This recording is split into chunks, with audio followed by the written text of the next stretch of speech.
শাহাদাত আর ফাইজুরের যে বাপ আছে, যে পচা মাল 2.5 বছর পড়াইছে, সেই বাপের কত ক্ষমতা আছে আমার ঠেকায় যাবে। জাফরুল্লাহ সাহেব, আপনার লজ্জা হওয়া উচিত। আপনারা নির্লজ্জ লোক, আপনার মতন নির্লজ্জ।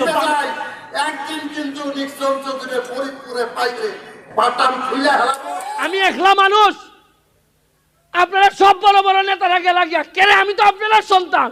সম্মানিত ভিউয়ার্স, এই মুহূর্তে এই ভিডিওটি যারা ওপেন করেছেন তারা অবশ্যই কিছু জানার জন্যই কিন্তু ভিডিওটি ওপেন করেছেন। তাই আমি আজকে আপনাদেরকে কিছু গুরুত্বপূর্ণ কথা বলবো, অবশ্যই শুনে যাবেন। আপনারা কিন্তু ব্যারিস্টার সুমন সম্পর্কে সবাই কিছু জ্ঞান রাখেন, তিনি কেমন প্রতিবাদী। ঠিক তেমনই আরেকজনকে আমি দেখতেছি নতুন করে, যার নাম হচ্ছে নিক্সন চৌধুরী। হ্যাঁ বন্ধুরা, নিক্সন চৌধুরী আজকে ইচ্ছা মতো জাফরুল্লাহকে যাও না তা বলে থ্রেট দিল। কেন দিল জানেন? এই জাফরুল্লাহ তিনি নিজে নিক্সন চৌধুরীর সামনে দুর্নীতি করে যাচ্ছে, নিক্সন চৌধুরীর বিরুদ্ধে কথা বলে যাচ্ছে। হ্যাঁ, আওয়ামী লীগ থেকে নমিনেশন প্রাপ্ত তিনি 3 বার